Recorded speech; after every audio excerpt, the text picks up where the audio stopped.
Prosecutors say they are planning to seek the death penalty in the case of an Oklahoma man accused in the first beheading on American soil by someone who had apparently self-radicalized. The decision was made after the DA met with the victim's family and just shortly after Alton Nolan, also known as Yakim Yisrael, was arraigned and ordered held without bond. Yisrael, a recent Muslim convert, is accused of beheading a coworker and attempting to behead another woman. He asked the judge if he can be represented by a Muslim attorney. The judge's response, we'll see. The FBI is currently investigating last Thursday's attack, which followed a series of high-profile beheadings, of course, by the terror group ISIS. In public, the mosque Yisrael worshipped at has denounced his alleged actions. But the mosque has also refused to speak with the Kelly File after initially agreeing to an interview. Watch this. It seems that we're getting the runaround. It's not a runaround. We're not doing any interviews. We're not speaking to anyone. We're stopping all media interviews. We're stopping everything now. Now, with respect, sir, you told me not 10 minutes ago that I could speak to someone tomorrow morning. And he said that no. Representative from CARE just called me back and said no. Yep, we're all saying no. Everyone media-wise will have to leave. If not, I'll have to call the authorities. Tonight, new information about this mosque from a man who says he attended prayers there. We are protecting his identity at his request, and for the interview's purposes, we will call him Noor. Noor, thank you for being with us tonight. So you attended this mosque, the very same mosque where Alton himself, Yisrael, attended. And what did you observe? I observed the teachings of Islam. It took 2 years to learn what I know about Islam today. To the public, the mosque will not promote terrorism or any kind of radical acts. But when they're among friends and congregants only, they will promote the true teachings of Islam, which include the offer to non-Muslims, the choice rather, that you must convert, live under Islamic rule, or be fought against. Jihad fi sabilillah, jihad for the sake of Allah. So behind closed doors, you felt that the mosque was much more radicalized than they let on to the general public. Well, let me tell you what they say now. They have come out in response to this beheading and condemned it. They say that their hearts and prayers go out to the victims, and they have expressed condemnation of his behavior and said he does not stand for Islam. They'll say that to any media presence. However, when I was attending the mosque, I was specifically told, for example, concerning suicide bombings in Israel, that we do support these acts because, as it was told to me, this is the only weapon the Palestinians have, but do not mention this to the media because they would not understand. I understand you had another incident where you were with two people from the mosque and there was a discussion about what they would do if Osama bin Laden himself showed up at their house. What happened? That's correct. I had two friends at the mosque. One of them is now an imam. His name was Yahya Graf, and the other one was named Jihad Rashad. Both of them at the time attended the Islamic Society of Greater Oklahoma City. I'm unaware of where Yahya Graf is now. The last I heard, he was either in Houston or in Cairo, because I know that he, along with Sohaib Webb, both studied at Al-Azhar University in Cairo. Both of the subjects, the men, told me that if Osama bin Laden came to their door, they would invite him in and protect him because he was a brother Muslim, and we must protect him from those that don't believe. Did they ever discuss the subject of beheadings? Was that ever discussed?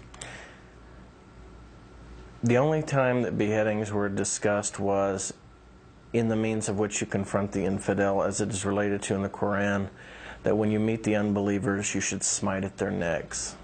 That was a quote that was actually also on this defendant's Facebook page, which we saw ourselves. Now, did they talk publicly, I mean privately behind closed doors, about the need to act differently in front of the media? You made reference to that. Absolutely.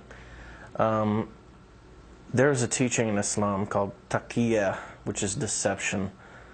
Muhammad, the prophet of Islam himself, even said that war is deception. And the reason that they are so deceptive is that when they cannot do jihad physically, They attempt to do jihad by means of stealth, by endearing themselves to the media, endearing themselves to government, endearing themselves to the American people to slowly work their way in. But they all believe in their religion, which teaches that, according to the hadith in Sahih Muslim, that when you approach the non-believers, you must offer them a choice to convert, to live under Islamic rule and pay the jizya or poll tax and live in submission, or you will be fought against, which is jihad fi sabilillah, which is what you see now with ISIS and Al-Qaeda and various other groups throughout the world. But clearly this can't be true of everyone who attends this mosque. I mean, they can't all be this radical. Absolutely, not everyone. As Ayan Hirsi Ali has said herself, a Muslim will choose how much of their religion they wish to practice. However, the people that told me, the person that told me rather, about the concept of jihad and the choices that must be offered to non-Muslims was Imam Sohaib Webb, who was He's the old imam at this mosque?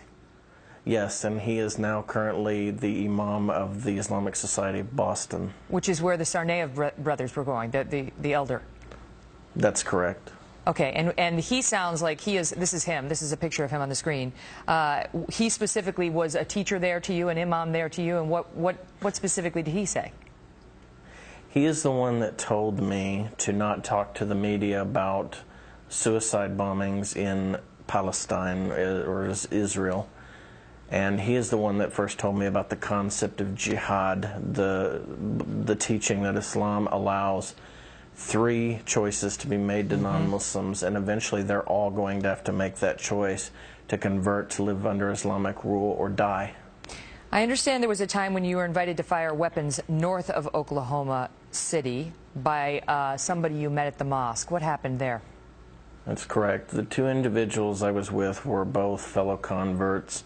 One of them was, from what I'd been told, a Jewish convert to Islam named Suleiman. The other one was either in the military at the time or had just gotten out of the military, and his name was Rashid. They invited me to go shoot weapons. Now, I'm from Oklahoma. I have no issues with guns, so I just figured it would be a fun time with friends. However, when we got up there and we put out the targets, Suleiman said, well, this target is going to be George W. Bush, this target is going to be Ariel Sharon, and I don't remember what the other ones were, but they were famous people that were considered enemies to the faith. I know you left the mosque because you felt it was too radical, and you've been back from time to time in more recent years. When was the most recent time? The last time I was in the mosque was sometime in 2011. And did you hear the same sort of discussions as you've been referencing? Absolutely. The reason I was back in there was at the request of law enforcement. I can't say any more than that. Really? However, I was in there, and Imad Inchasi, who is now the current imam, who was a friend of mine, he was preaching a sermon that the Israelis were trying to collapse Al-Aqsa Mosque in Jerusalem by digging tunnels underneath it. And at the end of the sermon, they prayed for the Mujahideen, the holy warriors in Palestine, Kashmir, and in Iraq, which, as we all know, who is being fought in Iraq by the Mujahideen, the United States. As I told the audience, we have been trying to get comment on the record from this mosque. So far, we have been unsuccessful, but we will try again to get a response to Noor's comments tonight. Thank you very much for being with us tonight. Thank you. So you just heard from Noor. Let us know your thoughts now during the break at facebook.com/The Kelly File, because in moments, former federal prosecutor Andrew McCarthy, the man who put the blind sheikh behind bars, will join us with his reaction to what we all just heard.